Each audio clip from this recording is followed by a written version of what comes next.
Martin's residence. Hi, Tad. This is Candy. Yo, beautiful. I see you got my message. Uh-huh. What's on your mind? Well, considering I've got absolutely nothing to do tonight, what do you think's on my mind?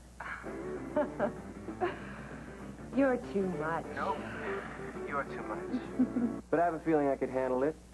That is, of course, if you have any free time tonight.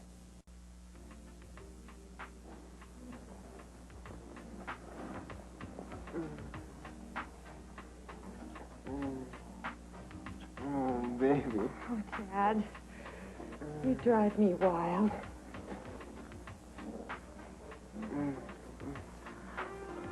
Come on. Let's go upstairs.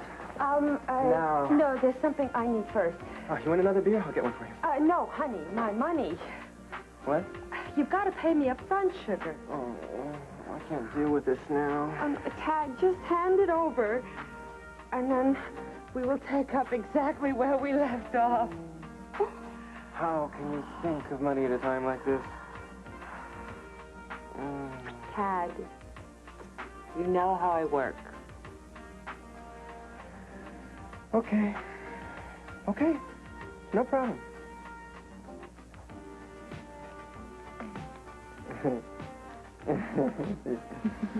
Race to the bedroom. Okay. Yes. Wow. You have got yourself some room here, honey. No, I don't. It's not mine. It's my parents. Then what are we doing in here? What do you think we're doing in here? But I sort of wanted to be in your room with you, Tad. You know, it's more personal. Sorry. My little brother fell asleep in my room.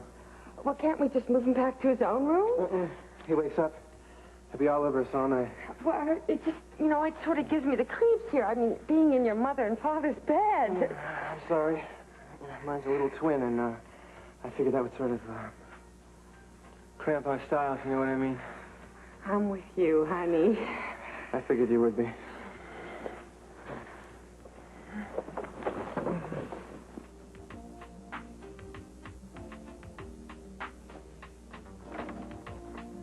Oh, that was a delightful evening. Yeah, I'm just so sorry we had to cut it short. Well, honey, that is the price you pay for marrying a doctor. I wonder what the problem was. You know, Erica seemed awfully upset. I hope it was nothing really too serious. Well, Erica has a flair for the dramatic, you know that. Yeah. Hey, listen, wasn't it lovely seeing everybody dressed to the nines tonight? You know, in my day, we dressed up for every party. Yeah, well, these days everything's very casual. I'll tell you something, I find it a great big bore. Yeah, I think you're right. But, of course, we have to change with the times. In fact, dear girl, I've been thinking of buying some designer jeans. What say you? Oh, yes, and a very tight T-shirt. Oh, yeah. You'll be the star of the garden club. Oh, yes. What's the matter? Oh, no. Well, I mean, I don't mind Tad having an occasional beer, but... Well, maybe he had some friends over, dear. He didn't say anything about that. Besides, he had an awful lot of home work to do tonight. What's the matter? Nothing. I really don't like him socializing on school nights, you know? I mean, particularly when he's supposed to be responsible for taking care of his brother.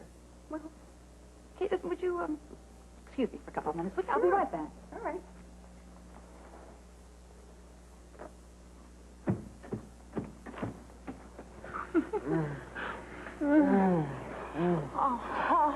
You don't call you Candy for nothing. Oh, Tad.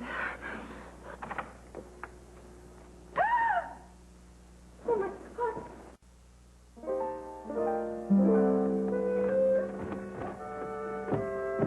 Well, Ruth, what was Tad up to? You were right. He has a guest. Oh. Well, who was it? Nobody we know. It's a new friend. Oh, tell him to come on down. Now, make him a snack. Okay, listen, would you do me a favor? Would you make me a cup of tea? And I'll meet you in the kitchen in a few minutes. Why not? I'll brew some pot of tea. Thanks.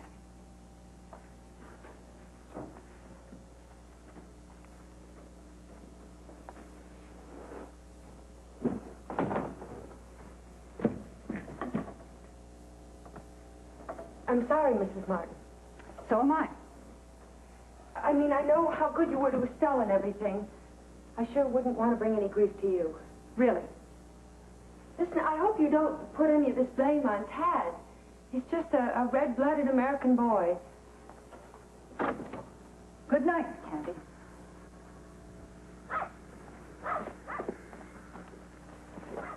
Good night now.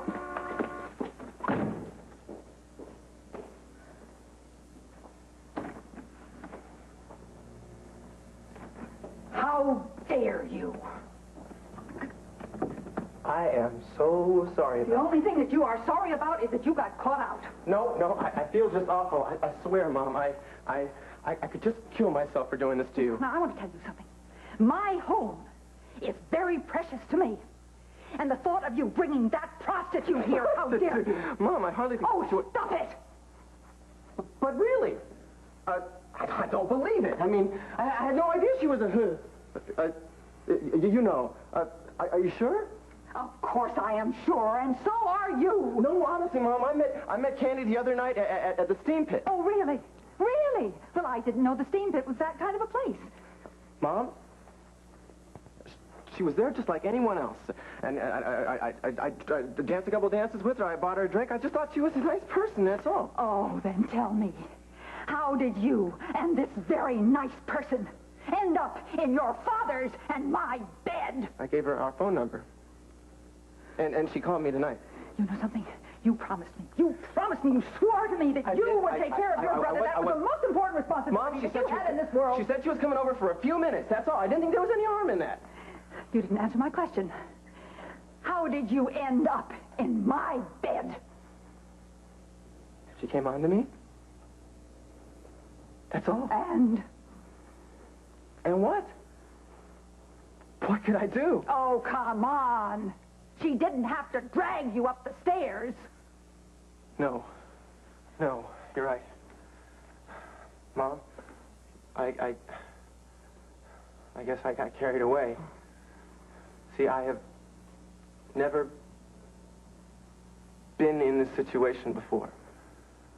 I just didn't know what to do. You could have very politely told her that you were not interested at the moment and sent her on the way. You were right. You're absolutely right. I just didn't understand what was happening until it was too late. Oh, I find that very hard to believe. Mom, I'm just so inexperienced. But now that we've had this talk, I'll know exactly what to do if the situation should ever arise. I certainly hope so. Please. I promise you, I swear, I'm so sorry for doing this to you. Please believe me. Mom, everyone is entitled to make one mistake. Not this kind of a mistake. Please. Try to understand.